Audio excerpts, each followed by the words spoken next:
Delighted that so many of you could join us this evening for the talk by Reza Aslan. My name is Am Johal. I'm director of SFU's Van City Office of Community Engagement. We've been here for 5 years in this building working on community engagement through strong support of Van City Credit Union, and it's been delightful to be partnered with the Indian Summer Festival for the past 5 years, and this year SFU is a premier sponsor of the festival as well. This coming year is the 5th year of this office that I'm involved with that's opening, but it's actually going to be the 50th anniversary for SFU this coming September. And so on September the 9th, we'll also be doing a kickoff and launch of year-long cultural activities at SFU. So you're all invited on September the 9th to Burnaby Mountain. Also wanted to acknowledge here with us today is President Andrew Petter and his partner Maureen Maloney. So welcome, Andrew.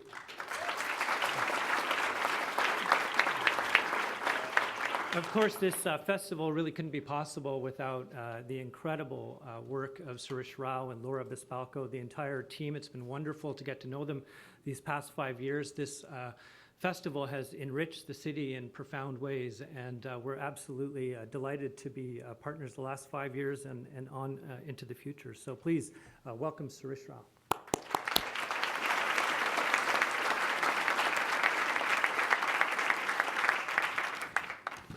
Thanks, everyone. Thank you, Am. It's likewise an incredible pleasure to work with SFU and to have you as partners with us these 5 years and to work with people with such great dress sense.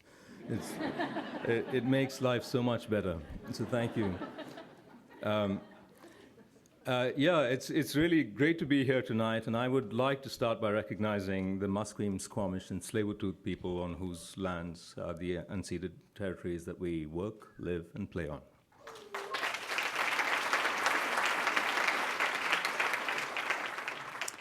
As Am said, one of the things that we do at Indian Summer is to bring the world to Vancouver, and the tagline of the festival is "Where Worlds Meet."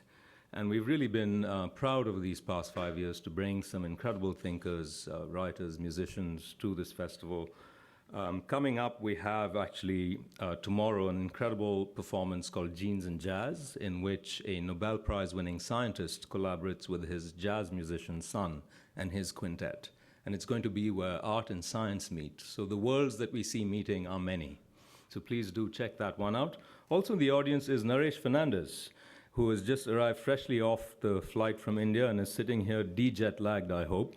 But he's going to give a fascinating talk called Taj Mahal Foxtrot, which will be at the Imperial on Saturday, which brings you back to Bombay's jazz age, and will be followed by our closing party, which is vintage Bollywood dance party. So come dressed to impress. If you're on social media tonight, our hashtags are ISF Ideas and Where Worlds Meet. And I'd really like to thank our overall partners. It's the premier partners, Simon Fraser University, the Georgia Strait, CBC Radio, Spice Radio, the City of Vancouver, Canadian Heritage, and the Province of British Columbia. And this particular evening was made possible by a few people, the Asia Pacific Foundation being one. I see Stuart Beck right here in the front row. Thank you, Stuart, for the support. Hari Sharma Foundation. I don't know if Chin Banerjee and others from Hari Sharma Foundation are here, but they do wonderful work in this city.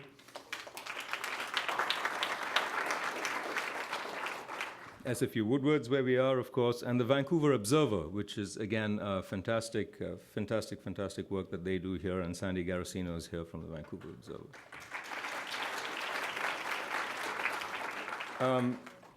I mentioned Sandy. Sandy is, she shakes and shapes the world at the same time, which is a difficult thing to do. Most people choose one or the other, but somehow she manages to do both. And I'm very grateful to Sandy for her support and being really a visionary for this festival from the beginning. So I'd like to invite her on to say a few words.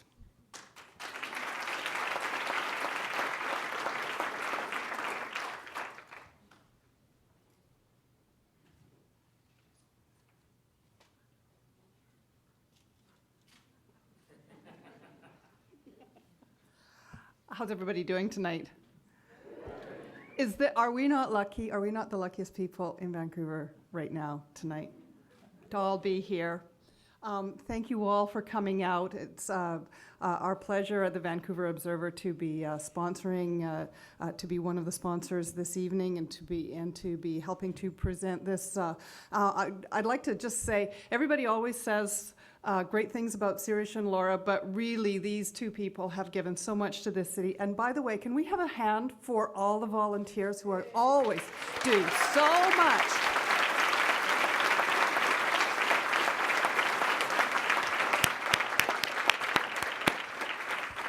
It's just always amazing to see them come in with their orange. It's just one of the best sights in the city every summer.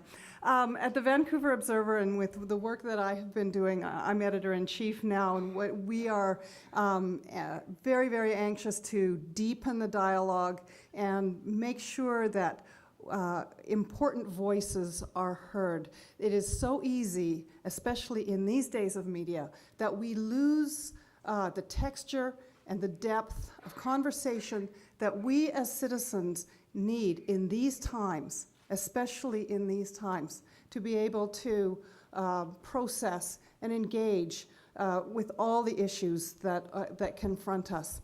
And we're just so proud that on a night like this, in times like this, we are living in historic times.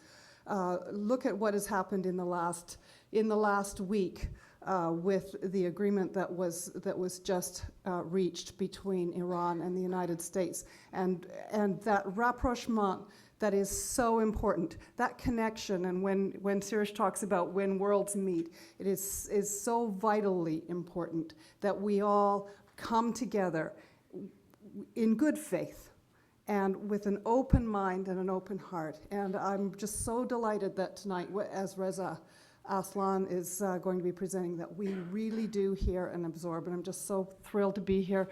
I hope you enjoyed the evening, and Vancouver Observer welcomes you. And I hope you have introductory remarks to make. Okay.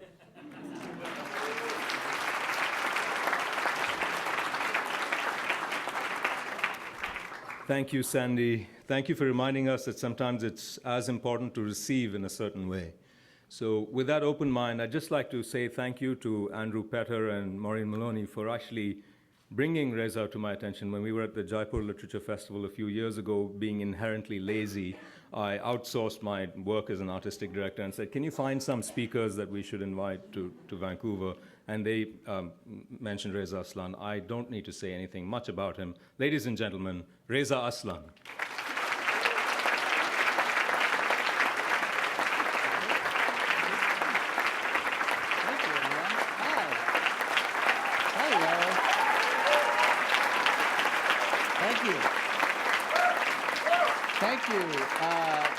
It's great to be back at Indian Summer.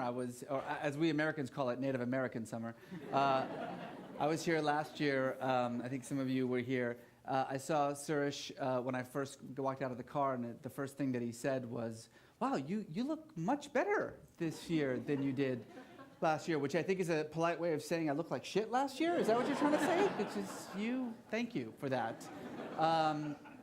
It is a great pleasure to be here for two reasons. One, not just it's exciting to be in front of this audience again, but I'm following my wife on this stage. I don't know if anyone got a chance to see my wife, Jessica Jackley. This is the first time that I've actually, we travel a lot, but this is the first time that I followed her, which I'm really having second thoughts about. Mainly because, when Jessica talks, it's mostly about the spirit of people and positive energy and how everyone is good. And then I come up and I'm like, death, violence, terror. So, yeah, sorry about that. It is actually really, really wonderful, honestly, to be back here. Thank you all for welcoming me again. It's also kind of awkward here talking about the relationship of religion and violence, very simple, positive topic. And of course, this morning we had another event in the United States. A young man by the name of Muhammad Abdul Aziz opened fire at a military base, killed 4 people, he himself is killed.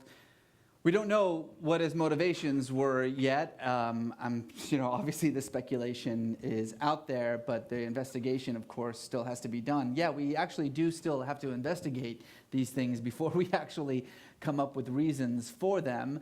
But I think it's fairly clear from the patterns that we've seen in the US, here in Canada, in Europe, and abroad, that it's yet another example of the way in which religion can so often lead to violence. There is, I have to say, just, if you'll bear with me for a moment, that's my little son over there, 7-month-old Asa, who, by the way, barfed banana on me earlier, so just ignore that. It does sort of, I have to just bring this up, and I know I get criticized for it a lot. I don't think, it's a little bit ironic for me that this event happened in Tennessee 2 months ago for, I bet, a handful of you who know this story. A man by the name of Robert Duggart, a Christian pastor from Tennessee, was arrested by the FBI. They had performed a sting operation on him, and they had discovered that he had created an elaborate plan to travel from Tennessee to New York to a town called Islamburg. Yeah, there's a town called Islamburg. Which, really, that's like, just paint a target on yourself. The town of Islamburg, with an elaborate plan. He'd already stockpiled the weapons. He had guns, he had bombs, he had machetes. He had a plan to slaughter as many men, women, and children, Muslim men, women, and children in that town as possible. He was arrested, of course, in a sting operation. About a week ago, a judge set him free. First of all, I should say, he wasn't charged with terrorism. Obviously, he wasn't charged with terrorism. He was charged with making an interstate threat. That's what he was charged with. And then the judge decided that, well, there wasn't really enough evidence other than his, plan to maintain his arrest. And so they sent him back to Tennessee, and he's now at home watching TV. And if that sounds weird to you, I think it begins to give you a sense of how slippery this topic is, this concept of a Christian who, in the name of Christ, a Christian pastor who, in the name of Christ, had decided that he was going to slaughter Muslim men, women, and children, who is not called a terrorist and who is sent home. And the countless Americans and Canadians of Muslim persuasion who have been arrested in sting operations, and whether these operations, whether you agree with some that they are often manipulated by the authorities or not, that's irrelevant. Once you decide to push the button, you're guilty as far as I'm concerned. But nevertheless, these countless stories that we hear of Muslims who, in any act of violence, are immediately pegged as terrorists, and, more importantly, are immediately sort of put into this narrative wherein the sole possible motivation for their actions, of course, is their religion. It may very well be their religion. It may very well be. But I think it's a larger point. First of all, that terrorism has become an absolute bullshit term. It's a term that says, yeah, it's an absolute meaningless term. It's a term that says more about the person using it than about the person being described. First of all. And second of all, that this notion of violence in the name of religion is a universal phenomenon. It exists in all religious traditions. And I think for a lot of people that sounds weird. Whether you're religious or not, it sounds odd to think to yourself that violence and religion go hand in hand. They have always gone hand in hand. Because for most of us, we think that religion is about peace, about compassion, and for many religious people, it certainly is. Except that we have to recognize first and foremost that religion is far more a matter of identity than it is a matter of beliefs and practices. Of course, beliefs and practices are important in various degrees, but when a certain person stands up and says, I am Muslim, I am Christian, I am Buddhist, I am Hindu, that person is not making just a belief statement, that person is making an identity statement. And as an identity statement, your religion is absolutely inextricably linked to all the other multiple factors of your identity, your nationality, your ethnicity, your gender, your sexual orientation, your politics, your social views, your economic status, all of the things that make you who you are. Think of them as sort of bands that tie together to make a rope. That's your identity. And one of those bands is religion. And so it should make perfect sense that if you are someone who espouses radical capitalist views, guess what kind of religion you will espouse? A capitalist religion. If you're a misogynist pig, guess what kind of religion you are going to espouse? If you're a radical feminist, guess what kind of religion you're going to espouse? Religion becomes infinitely malleable, right? It has everything to do with who you are as a human being. And as an identity statement, as a factor of your identity, it makes perfect sense that throughout history, from the time that there was anything called a religion, and in all religions of the world, without exception, violence has played a pivotal role. Because while religion is a powerful identity marker, it's not as powerful as violence. Think about it. It's very easy to say who is us and who is them by where you worship, how you worship, how you dress, what you eat and what you don't eat. Religion is powerful as an identity marker, particularly when it comes to collective identity. It's very powerful as an identity marker because it's very easy to decide who is me and who is not. Violence is even more powerful. Are you wearing a blue uniform or a gray uniform? Are you on this side of the trench or this side of the trench? Are you fighting for this country or that country? The key sort of tenet, the principal pursuit of human beings from the very beginning has been about figuring out who is us and who is them. And these two things, religion and violence, have been the most powerful means of doing so. So it shouldn't come as a surprise that they so often go hand in hand. But even in specific terms, when we're talking about scripture, when we're talking about tradition, violence is always there. The same Torah that says, do unto others as you would have them do unto you, also says, find every man, woman, and child who does not worship Yahweh and put them to death. Kill every ox, goat, and sheep. Everything that breathes must die if it doesn't worship Yahweh. Actually, those two verses are in the same book, in the same couple of chapters. The same Jesus who said, turn the other cheek, and if someone doesn't have a cloak, you should give them your cloak, also said, I have not come to bring peace but the sword, and he who does not have a sword should sell his cloak and go buy one. The same Quran that says that if you kill one individual, it's as though you have killed all of humanity, also says, slay the idolater wherever you find him. So how are we to make sense of these scriptures? Well, in one sense, I think it's important to recognize that the reason why we even call these pieces of writing scripture, the reason why we read and follow something that was written thousands and thousands of years ago, isn't because it's true, it's because it matters. It always matters and it always will matter. And the only way that Scripture matters is if it has to do with the totality of the human condition, peace and war. And so it then becomes up to the individual, back to what we were saying about identity.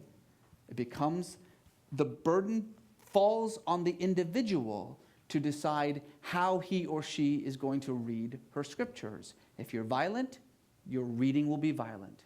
If you're peaceful, your reading will be peaceful. It's as simple as that.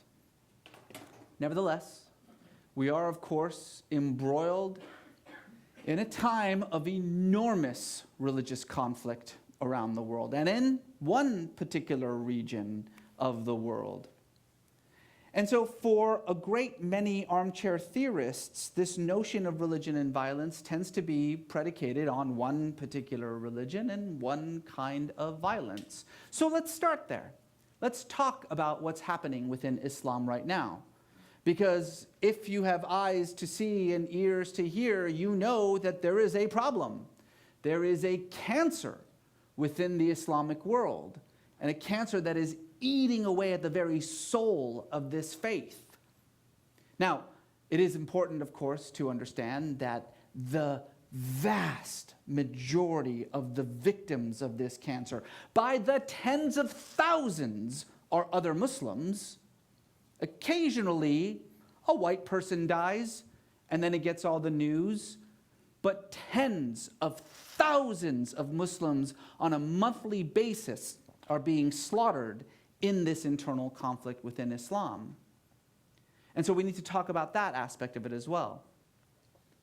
Now, when we are talking about this sort of current problem of Islamic violence, it's very important in the contemporary setting that we understand that there are two major branches of this violence. It's very easy when you're listening to politicians or pundits or talking heads on the media to think that all of these groups and individuals who are acting out in violent ways in the name of Islam are essentially representative of a single idea within Islam, that they represent a single goal, a single agenda. You hear politicians talk like this all the time. And it usually obviously has to do with their own political agendas. Benjamin Netanyahu is the absolute king of this, right? His sort of, it's almost like a verbal tick for him. ISIS is Iran. Iran is ISIS. Hamas is the same as Al-Qaeda. They're the exact same thing. I mean, all you have to do is say they both worship the same God and they both act in violent ways.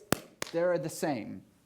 And we saw a lot of this, by the way, from the Harper government. We saw a lot of it from the George W. Bush government. It's why we managed to screw up the world so badly over the last decade.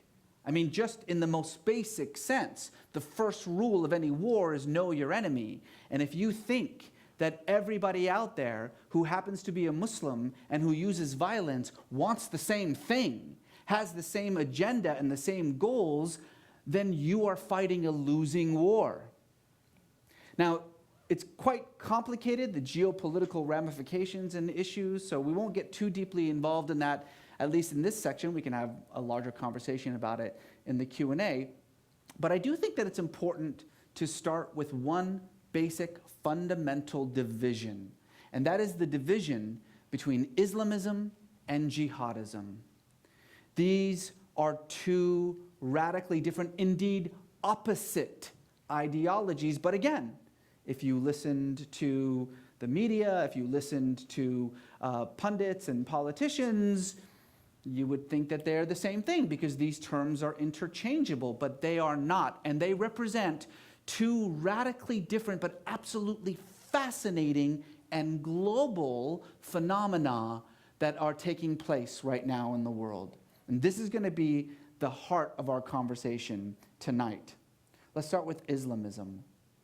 Islamism, for those of you unfamiliar with it, is basically nothing more than the Islamic version of the same religious nationalism that has gripped the planet over the last half century or so. Religious nationalism, of course, is predicated on this idea that the old concept of secular nationalism, the idea that human beings, collectives, should define themselves not by their ethnic identity or their religious identity, but based on a civic agreement between free and equal citizens that are geographically contained within some borders, and that's where your identity should be. It's called secular nationalism. It was the prevailing philosophy of the 20th century.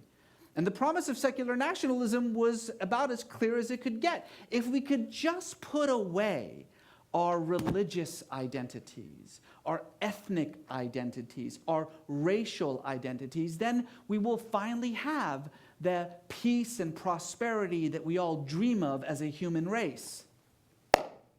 How'd that work out? That worked out pretty good for us? Yeah, 2 world wars, Nazism, Marxism, socialism, Maoism, Stalinism, all secular ideologies, all responsible for what is unquestionably the most bestial acts of violence in human history. In fact, the most violent century in all of human history was the century of secular nationalism. And so for a lot of people around the world, the very concept of secular nationalism, the promise of it, began to ring hollow. In particular, in those parts of the world where the whole concept of nationalism itself was a foreign idea that was often implemented by outsiders with fabricated nationalities and arbitrary borders that were often created by the victors of wars as a means of dividing these lands as spoils. For them, nationalism in general never made all that much sense, let alone secular nationalism. And on top of that, over the last 50 years, what we have seen as the surge of globalization is that those national identities don't seem to matter as much as they used to. The borders and boundaries that separate us as distinct nation states have begun to disintegrate. For a great many people, their national identity is not the primary way in which they identify themselves. For a great many people around the world, they have begun to, I guess, revert to more primal forms of identity. Tribe, ethnicity, religion. And so it shouldn't come as a surprise that what we have seen around the world in a universal way is this sudden surge of religious nationalism. And Islamism is merely the Islamic version of it. Again, this is a global phenomenon. I live in a country that is dominated by religious nationalism of a Christian variety. Scholars have a term for this. They refer to it as dominionism. Sometimes we call it Christianism as well, dominionism. These are Christians in the United States who believe that the country was founded as a Christian nation, that the entire purpose of the country is to promote Christian values, that its very laws should be based on Christian ideals, Christian morals, whatever that means.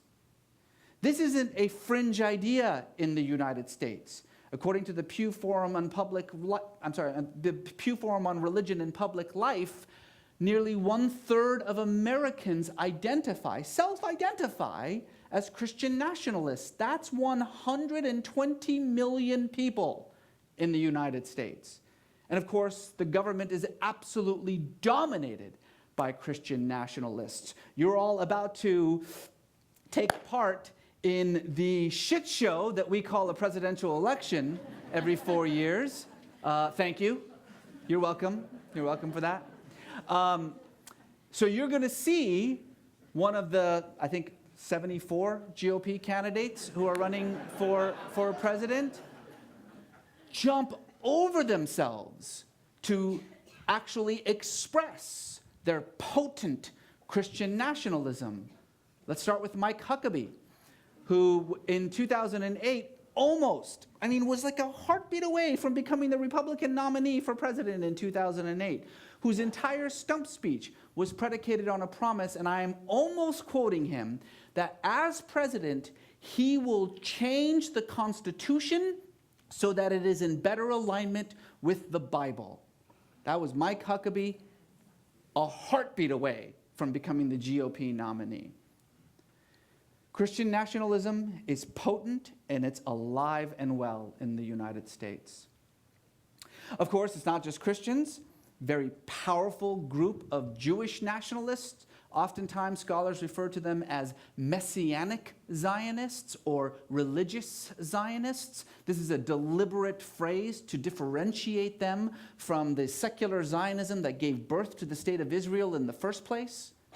These Messianic Zionists do not have any kind of loyalty to the state of Israel. They openly admit that their loyalty is not to the state of Israel, it's to the land of Israel, which is a completely different thing.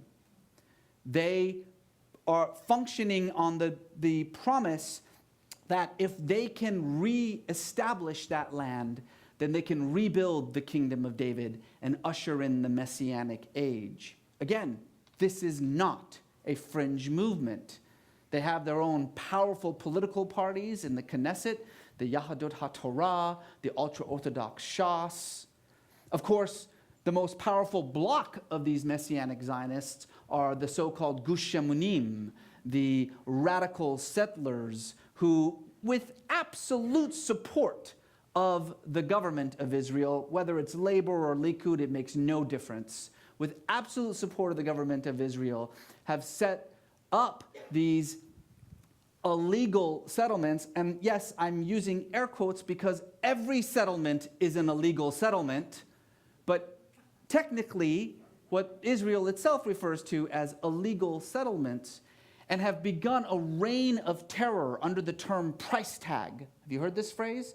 Price tag terror, they refer to it, in which they are vandalizing, terrorizing, killing Muslims and Christians, and Christian and Muslim houses of worship in the occupied territories, and now with the attack on the Church of the Loaves and Fishes in Israel itself.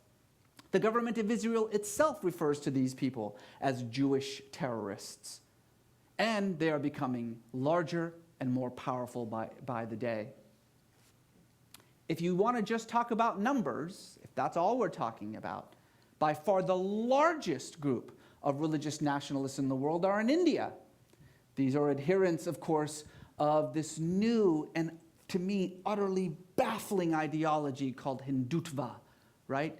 Hindu awakening, or I think a better way of putting it, Hindu nationalism. They've got their own party. That party happens to run the country right now. What is the concept of Hindutva? That India is a Hindu nation, that it is predicated on Hindu values, Hindu morals, whatever that means, and that the Hindu quality of it has to be the primary means of identity formation. That's called religious nationalism, and it's everywhere, and it is growing. The Islamic version of religious nationalism is called Islamism. What an Islamist wants is to build an Islamic state, a state predicated on Islamic moral values. Again, whatever that means. By the way, I keep saying whatever that means because nobody knows. Nobody knows what this term like Christian values or Muslim values means. That's the whole first 15 minutes of this talk, was to show that those are useless phrases because it all depends on who's using the phrase. But nevertheless, this concept that Muslim majority states should be predicated on Muslim values, that the primary means of identifying yourself in a nationalistic context is by your religion. Now, Islamism, of course, comes in all kinds of varieties, lots of flavors to it. There are Islamists who use the ballot and democracy to promote their views. We've seen this in Pakistan. We've seen this in in Malaysia, in Indonesia, perhaps most famously, most successfully, we've seen it in Turkey with the Justice and Development Party that has had enormous success as an Islamist party in election after election until, of course, a few months ago. But many Islamists eschew the notion of democratic or political reform and choose instead revolution, violent revolution, or a revolution through dawah, a revolution through the very concept of transforming society from within. Nevertheless, the principal point that's important to understand here is that Islamism is a nationalist ideology. Hamas is an Islamist organization. It has absolutely no agenda outside of what it considers to be historic Palestine. It is interested in Palestine and nothing else. The Taliban is an Islamist organization, which is why you always hear scholars say, well, do you mean the Afghanistan Taliban or the Pakistan Taliban?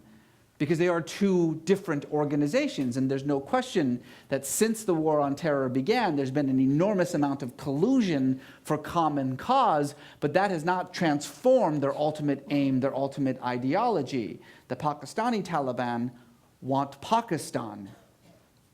The Afghanistan Taliban want Afghanistan. And so it's very important to understand the geographic limitations of Islamism, regardless of what tools it uses to actually promote its agenda. Jihadism is the exact opposite of Islamism. An Islamist is a nationalist. A jihadist is a transnationalist. Indeed, a jihadist is an anti-nationalist. An Islamist wants to build an Islamic state predicated on Islamic moral values. A jihadist wants to get rid of all states, Islamic or otherwise, it makes no difference, all states. The very concept of the nation state, which is an incredibly new concept, the very concept is anathema to the jihadist. There is no nationalist identity. That's a fabrication. That's a lie. There is just one identity, and that is your religion. There is belief, and there is unbelief. And those are the only two forms of identity that there are for the jihadist.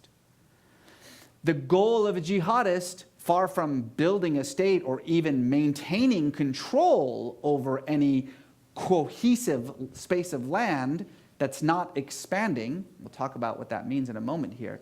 The very the very goal of a jihadist is to reconstitute the globe as a single world order under their control. The shorthand for this idea is the caliphate. That's what they mean when they say caliphate. A caliphate is a borderless concept. In fact, according to Islamic law, a caliphate can only be called a caliphate if it is in a constant state of expansion. It has to be constantly expanding. Dar al-Islam has to be in conflict with Dar al-Harb, the land of Islam and the land of war. There are only two lands. There's the land that is part of the caliphate, and there's the land that you are warring for to be part of the caliphate. This concept, of course, is familiar to some of us because there are two very famous jihadist organizations in the world, Al-Qaeda and ISIS, organizations that, by the way, loathe each other, go figure. Very famously, a few weeks ago, Adam Gadan, an American Al-Qaeda member who was killed in a drone attack for which President Obama apologized, which I thought was weird because we've killed 50,000 people with drones, and then we accidentally killed an American, and then there was this great apology for it. All right, I'm going to occasionally tangent on a soapbox. That was one of them. He very famously said that paradise is lost for ISIS. Why? Because they've killed too many Muslims, which is a funny thing for someone from Al-Qaeda which has the blood of hundreds of thousands of Muslims, hundreds of thousands of just Iraqi Muslims on their hands. But indication that even within these organizations, there's a tremendous amount of difference. ISIS and Al-Qaeda are jihadist organizations. They are not interested in land. ISIS and this concept that we bother calling them the Islamic State is so funny. It's such a misnomer. You know, they used to be called the Islamic State of Iraq and the Levant, or the Levant sometimes in English is referred to as Syria, which is why we either call them ISIL or ISIS. And then remember, after a while, they dropped the other part of it and they just became known as the Islamic State, which confused the hell out of people because they're like, well, I don't get it. I thought they don't want a state. You misunderstand. They removed the words Iraq and Syria from their title because that was their way of saying we want everything now, not just Iraq and Syria. We want it all. Al-Qaeda wants the world. Hezbollah wants Lebanon. Do you understand the difference between a jihadist and an Islamist? Now, here's why that difference is so important. Because if you want something concrete and measurable, like a state, like political power, like, you know, electoral victory, whatever the case may be, if you want something concrete and measurable, there's room for a conversation there. You may not be able to have what you want. We're not going to hand, you know, Pakistan to the Taliban. That's not happening. But if you want something concrete, if you want something measurable, there's at the very least the possibility of negotiation, of compromise, of dialogue, of communication.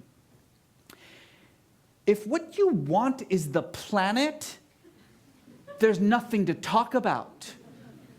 And this is the thing that's incredibly important to understand about jihadist organizations, is that they are fighting a war of their imagination. This is not a real war for them. Yes, the bloodshed is real. Yes, the violence and the horror is real. But their goals are absolutely ethereal. You know, there's a reason why Al-Qaeda never mentioned the caliphate. You know, they would write about it in their internal conversations all the time, but they never mentioned it because they'd get laughed out of the room. That's why.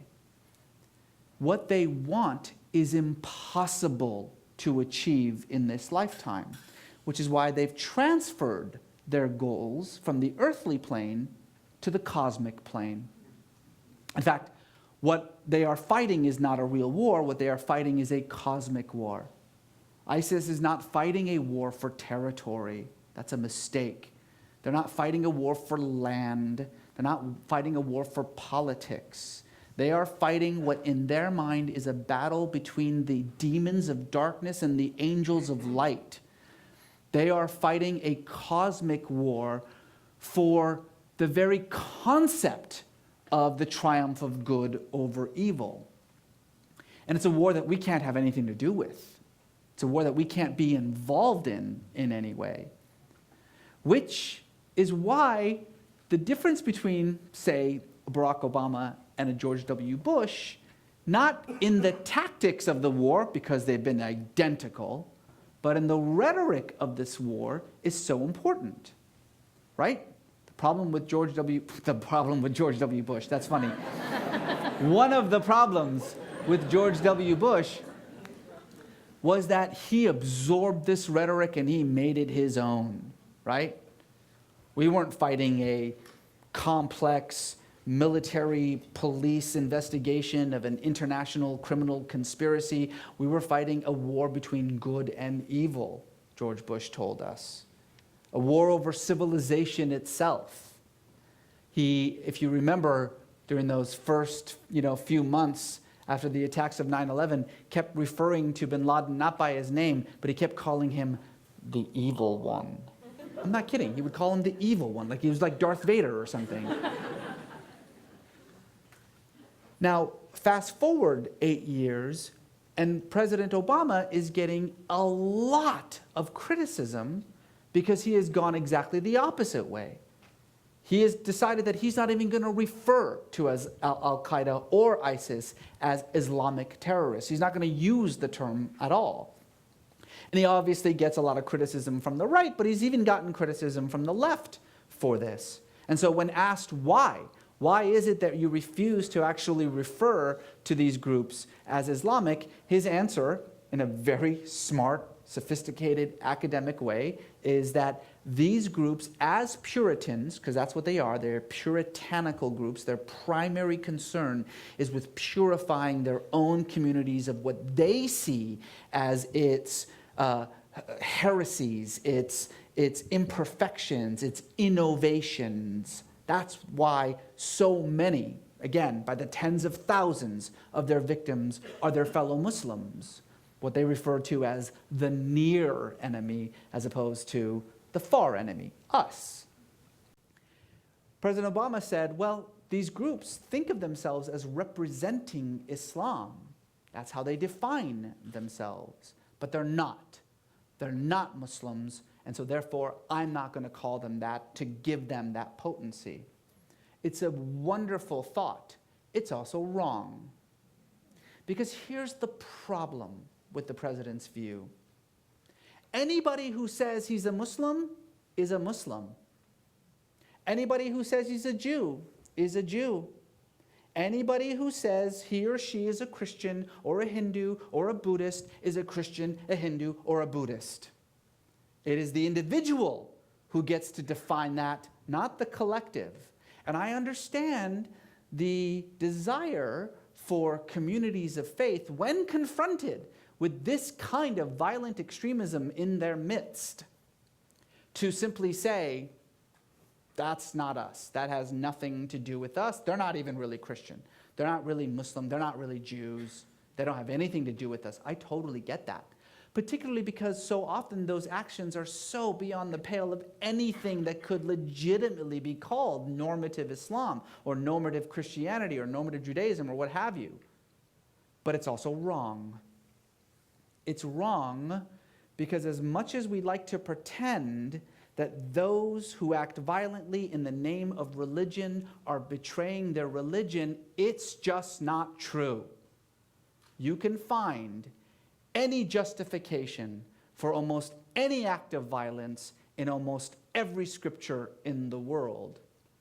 And so, when that price tag terrorist says, I'm going to burn these churches, I'm going to kill these Muslims because this land belongs to none but the Jews, but the chosen people, that anyone who breathes in this land who is not a Jew should be put to death. Yeah, that's what the Bible says. He's right. That's what it says. When a member of ISIS says that I'm going to slaughter and stone to death and chop off the head of any heretic, any Muslim that does not follow the precepts of Islam as I understand them, yeah, he's got a lot of material in the Quran to draw from. So that's the problem. Religion is a powerful force, and it is a force as much for peace as it is for violence. Okay, so what do we do about it then? Well, the simple knee-jerk response is, well, let's just get rid of religion. That'll, easy, right? Simple. If people are killing in the name of religion, let's get rid of religion, and what now? People will stop killing? Did you learn nothing about the last 100 years, or at least the first 10 minutes of this conversation? No. We are a violent people. We've always been a violent people, and we will always kill each other. Because we kill each other not for religion's sake, we kill each other for identity's sake. It's just that religion is a powerful form of identity. And in any case, this sort of dream that we've been hearing so often, this promise of God's death, right? That as we get more sophisticated and as we become wealthier and more developed, we'll finally get rid of religion and everything will be fine. You know, we'll come out of the dark ages of religion and then we'll all be secular atheists and everything will be fine. Whether you believe that to be true or not, here's the problem. At the dawn of the 20th century, 1/2 of the world's population identified itself with one of the 5 major religions: Judaism, Christianity, Islam, Buddhism, Hinduism. 100 years of scientific advancement, of secularism, of economic development, and that number is now 2/3. Like it or not, God is not dead. In fact, God is about as alive as he's ever been. We are becoming more religious, not less religious. Now, let me pause and do one of my tangents and say, what we call religion is changing. That's an important thing to understand. What we call Christianity today is not exactly what we called Christianity 100 years ago. There is a difference there. That's a whole other point. But nevertheless, even if you believe that the answer is to get rid of religion, it ain't happening, man. It's not happening. And in any case, it's true that if someone acts violently in the name of religion, we should take that seriously. If a Muslim says, I am killing this person because Islam told me to, let's take his word for it. Otherwise, we'll never be able to confront it in any meaningful way. At the same time, however, it is the height of intellectual laziness to then blame religion for acts of violence in religion's name.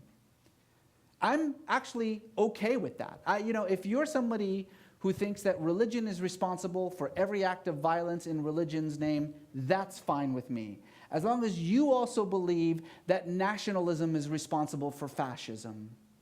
If you believe that socialism is responsible for Marxism, then I'll let you believe that religious violence or religion is responsible for religious violence. If you believe that science is responsible for eugenics, then I will let you believe that religion is responsible for religious violence. It's the height of intellectual laziness to think that there is a one-to-one correlation between these things.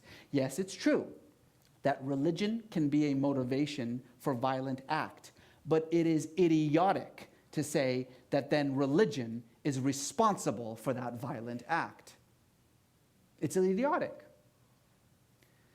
So, if we can't get rid of religion, then what is the answer to religious violence, which is a very real and not going anywhere phenomenon?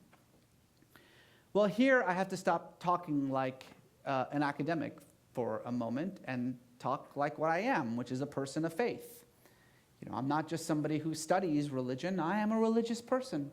I actually do believe in God. I have a deep, spiritual, fulfilled life. And so here I have to sort of become personal for a moment, because if it's true that religion is a matter of identity, if it's true that how you read a scripture has everything to do with who you are and not what's in the scripture, if it's true that people far more often insert their values into their scriptures than withdraw values from their scriptures, if all of those things are true, then I have to believe that the only answer for religious violence is religious peace. I have to believe that the only answer for religious misogyny is religious feminism.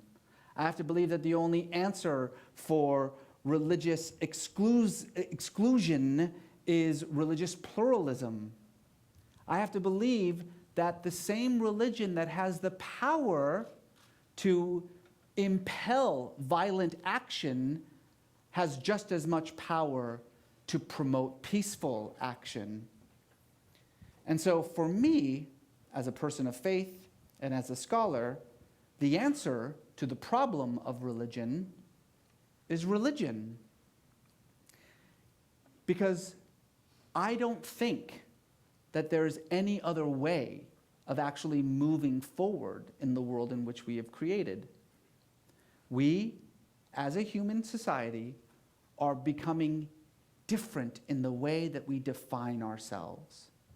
As I say, those old definitions, the old collectives, are fading away. We're not in the post-nationalist world yet, but we're getting there. And so these problems are not going to go anywhere. And so we have to decide, both non-religious people and religious people, how are we going to represent this new world? How are we going to represent a world that is becoming more religious, that is becoming smaller by the day, a world in which the definitions of us and them are becoming more and more fluid? How are we going to represent it? Well, if you, like me, are a religious person, then you're going to represent it by promoting your religion in as loud a voice as those who promote the violent view of your religion. We have to be just as loud, we have to be just as stern in our interpretation as those who have taken a far different interpretation are. And then the rest is like we say in Iran, it's all inshallah, right? It's all inshallah, God willing. Thank you.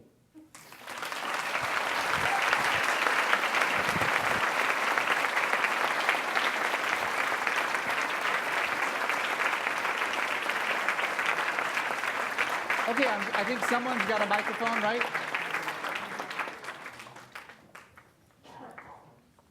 Thank you, Reza Aslan.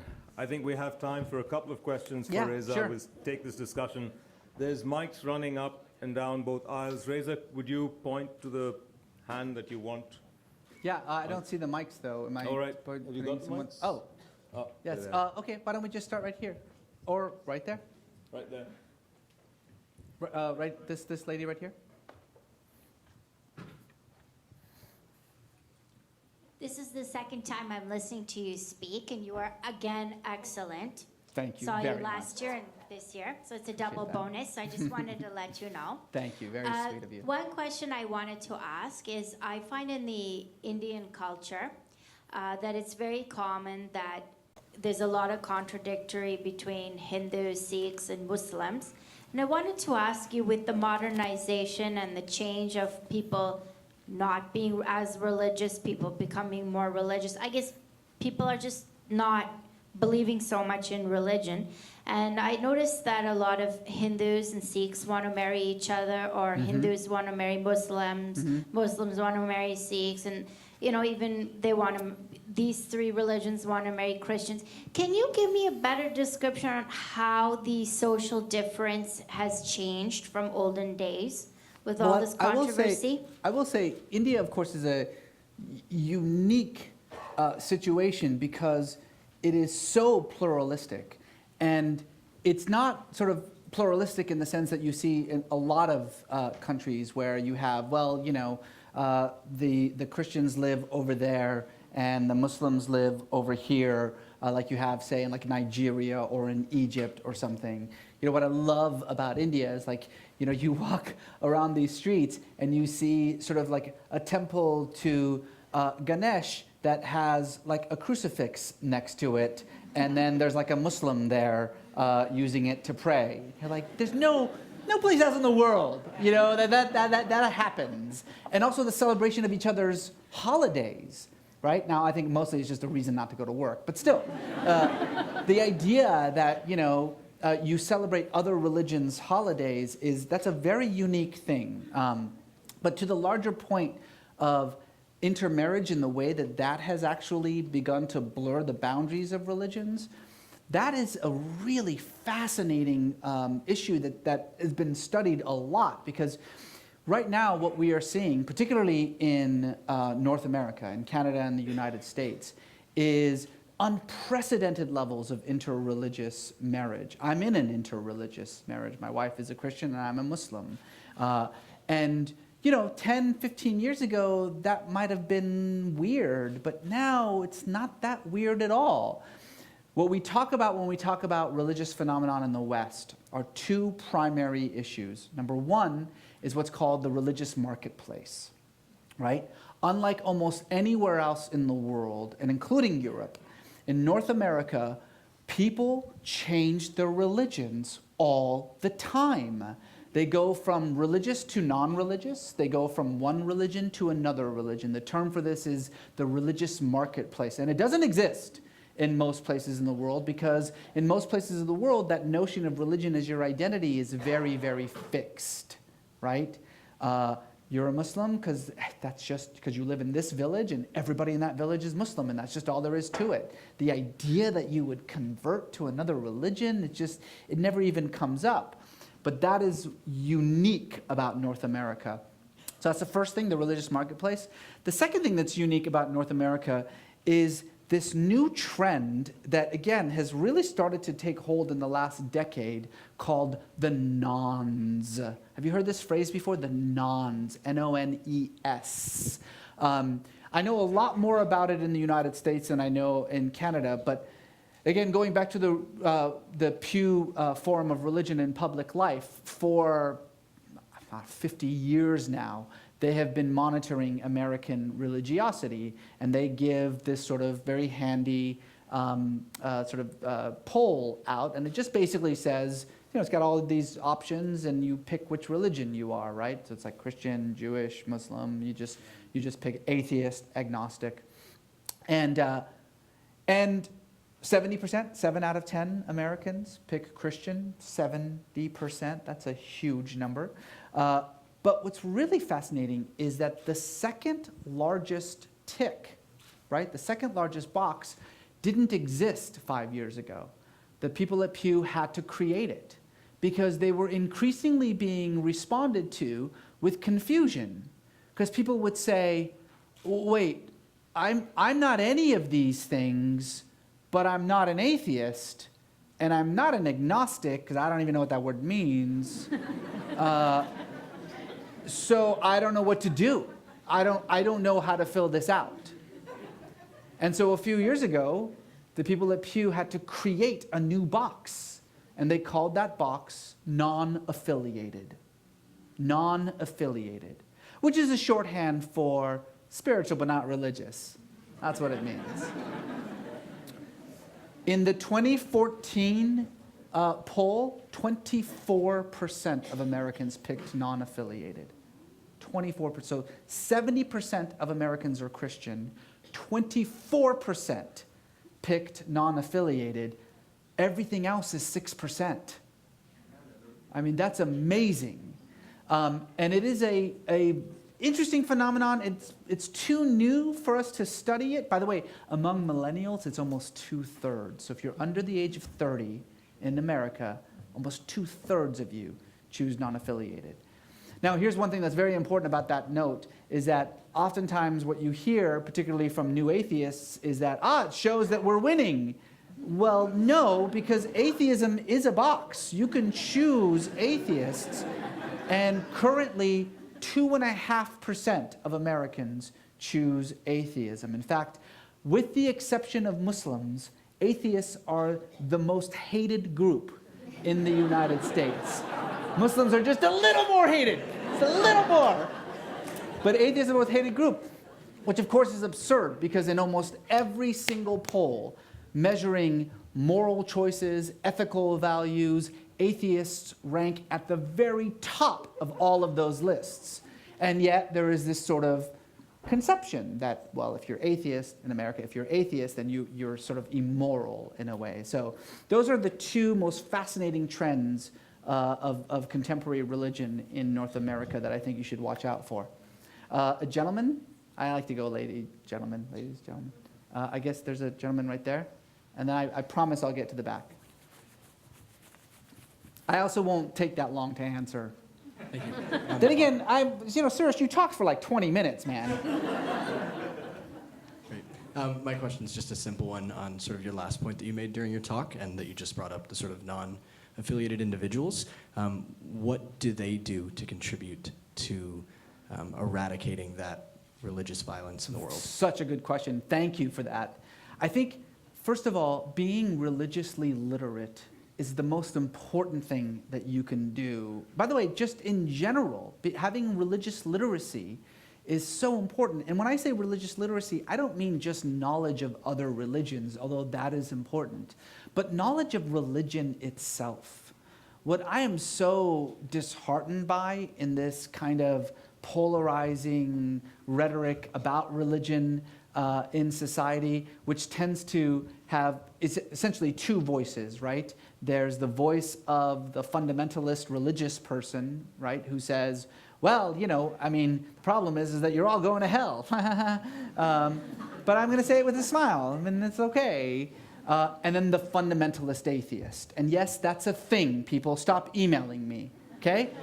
Yes, you can be a fundamentalist atheist. You can. Do you know why? Because fundamentalism is defined by a few things.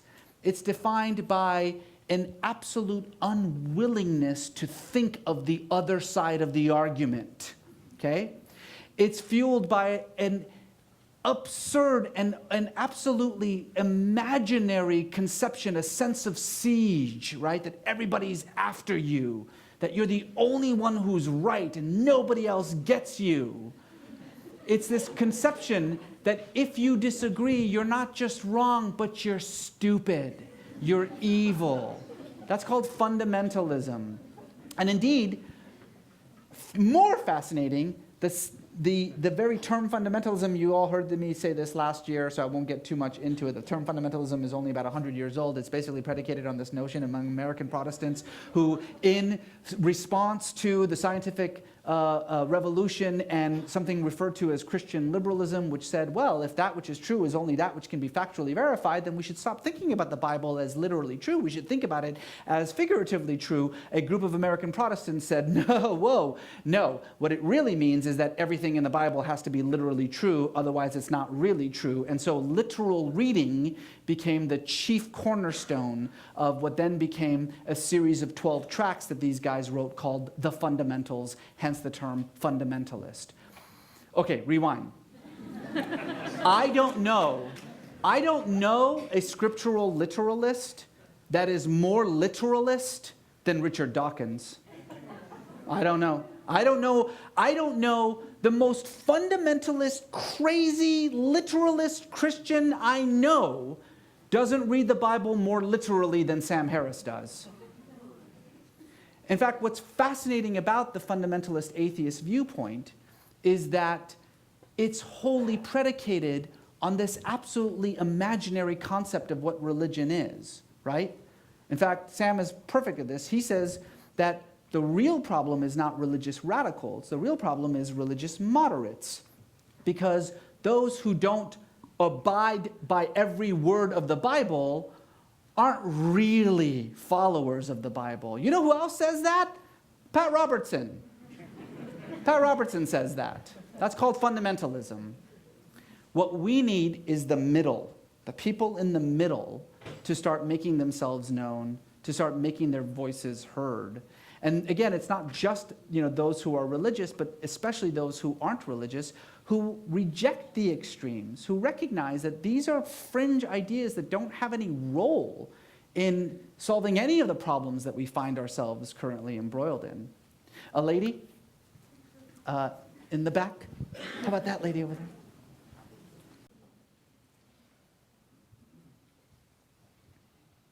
Don't look at your watch, Suresh. I saw that, man. Don't look at your watch. You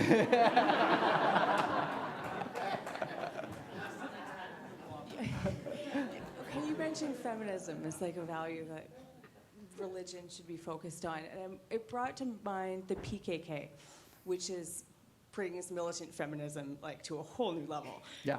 So what's your opinion on that as far as violence having virtue? Is it possible for violence to be virtuous and for that to be useful? Look, I am not a pacifist.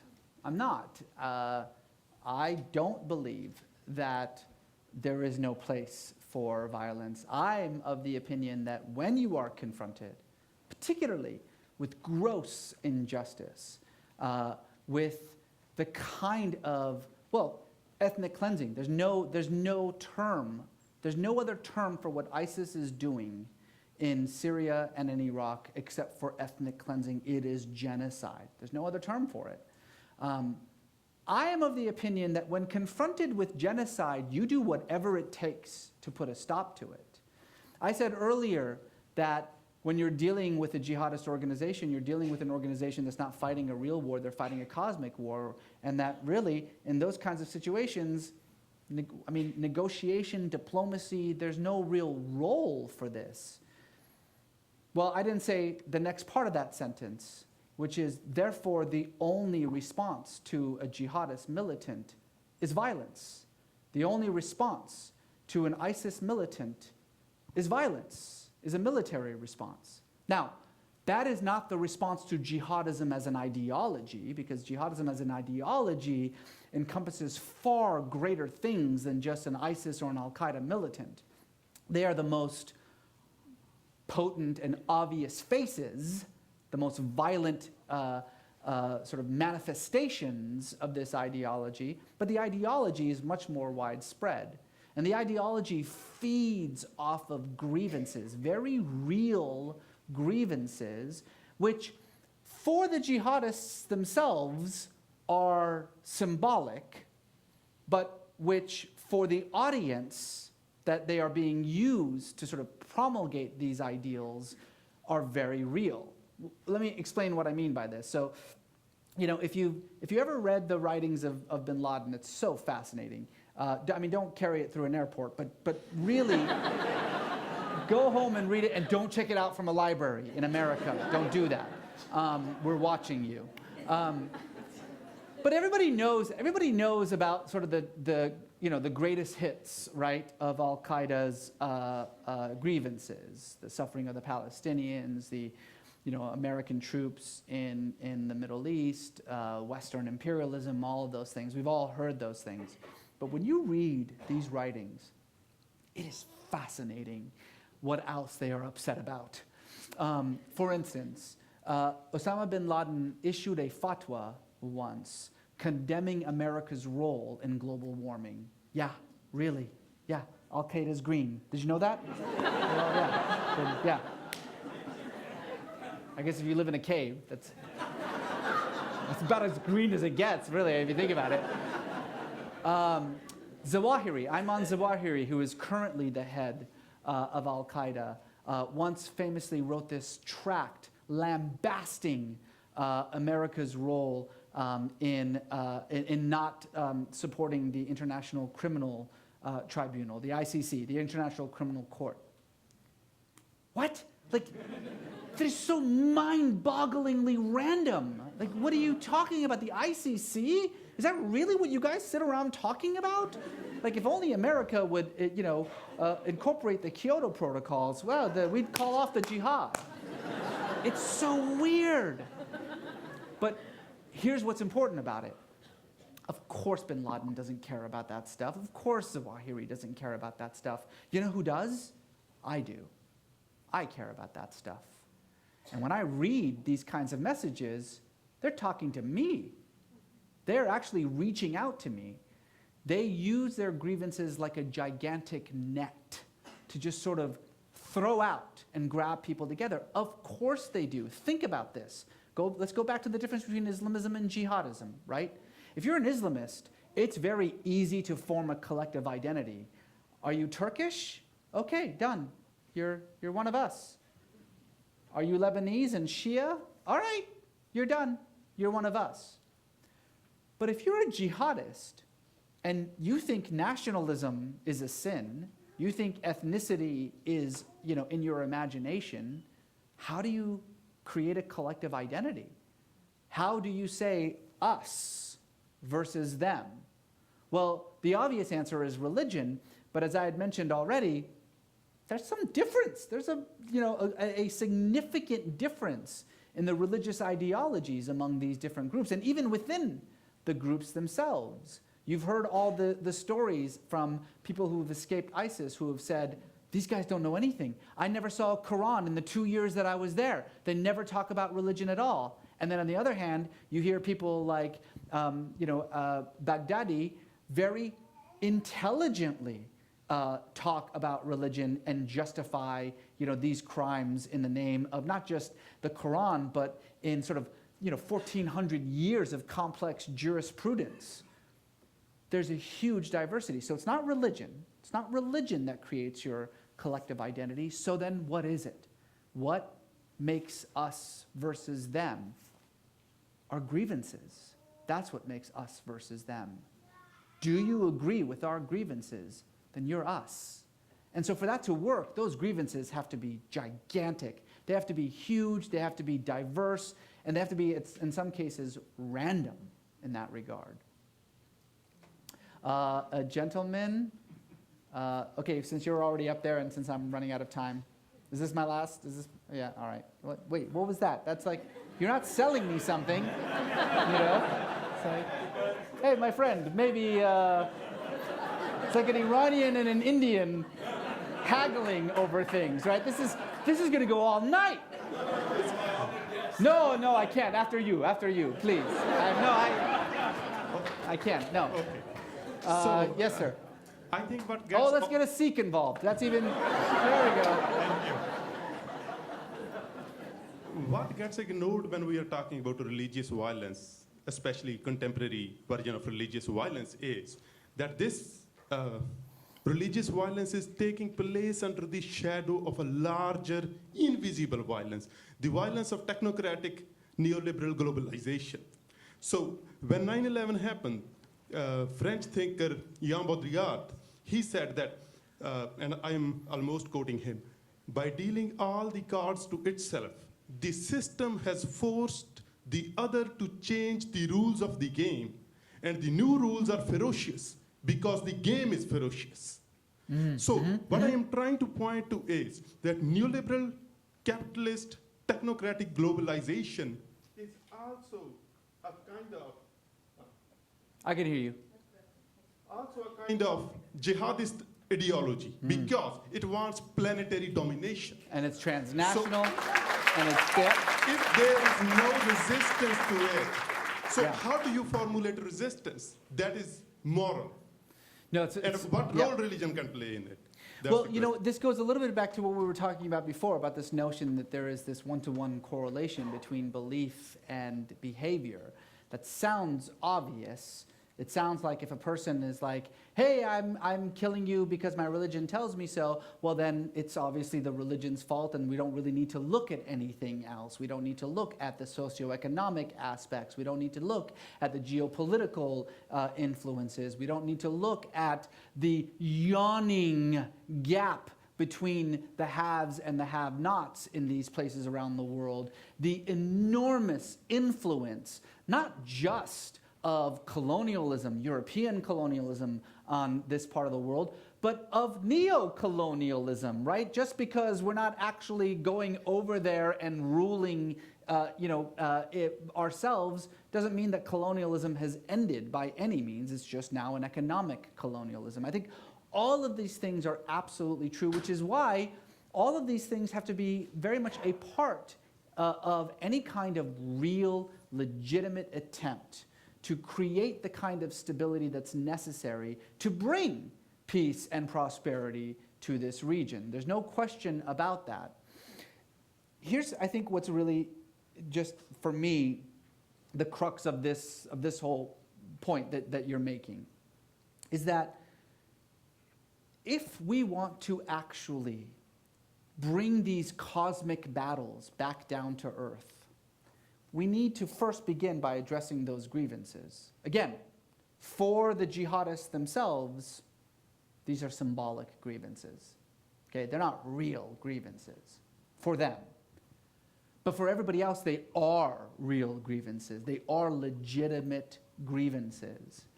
And we can't ignore that. We have to actually address these grievances, if for no other reason than to take away that which is sort of tempting, that which is actually functional about the propaganda of these kinds of movements. And that involves, of course, everything that I was saying before: socioeconomic issues, the division between haves and have-nots, the power of the West, the hegemony, cultural and political and economic hegemony that we are seeing in these developing countries from Europe and North America. All of that is absolutely true. But more importantly, we have to give those who do see sort of the violent nature of religion as an out, we have to give them some other out.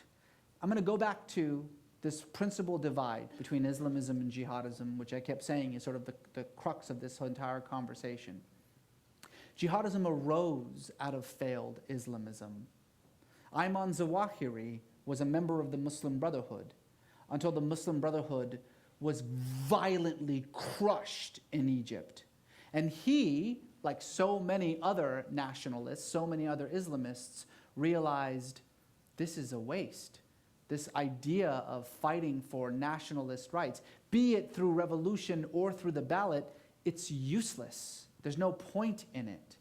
That the real battle is a global battle. The real fight is not even taking place in this plane. It's coming from another plane altogether. Jihadism, I said Islamism is about 50 years old, 50, 60 years old. Jihadism is about 15, 20 years old. Jared Brackman, who is one of the foremost scholars of jihadism at West Point, says that you could probably trace jihadism to about the year 2000. I think that's a little late. I would say you could probably trace it to the 1990s, the early 1990s. And primarily, you can trace it to one battlefield, and that's in Afghanistan. Because what happened in Afghanistan is that all of these failed Islamists, like Zawahiri, people who were fighting for some kind of voice in Syria, in Iraq, in Lebanon, in Palestine, in Egypt, in Algeria, decided that they were going to go fight this godless communists in Afghanistan. By the way, they didn't decide. The CIA brought them all there. They're like, hey, come and join us. Here's some guns. And what happened? They put aside their nationalist ambitions. They put aside their ethnic differences. And they fought as a single Muslim army. And they destroyed one of the two superpowers on earth. It wasn't long before they realized, oh, we've been doing this wrong all along, thinking that what we need is nationalist ambitions, thinking that what we should be focusing on is local concerns, that actually it's a global ambition, global concerns that we should be focused on. That, of course, is incredibly dangerous because, as I said, there's no answer to jihadism. The only answer to jihadism, besides addressing those grievances that they feed off of, is killing jihadists. There's no other answer. But Islamism is not a threat necessarily to peace and security.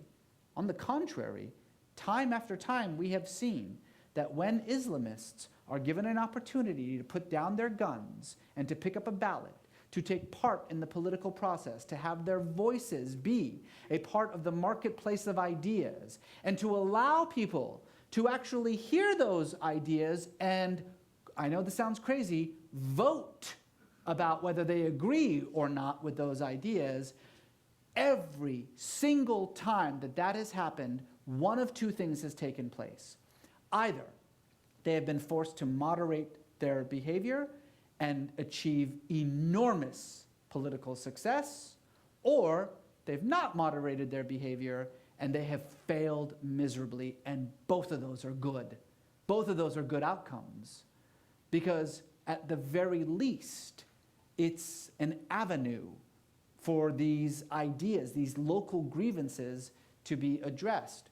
When Mike Huckabee said, I'm going to change the Constitution so that it's in alignment with the Bible, we didn't say, oh, you know what? That literally disqualifies you from being president.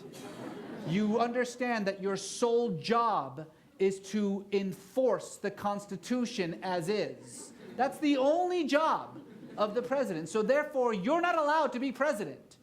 No, we didn't say that. We said, we're going to let everyone vote about whether that's a good idea or not. The idea that we could do that in Egypt, that a politician can stand up in Egypt and say, I'd like to change the Constitution so that it's in better alignment with Islam, you're never going to hear from that person again under this administration, under Sisi. That person's gone forever. That, I think, is very dangerous, because when you quash local ambitions, when you leave local grievances unmet, those ambitions, those grievances become global. And global ambitions are unaddressable. Thank you, everyone.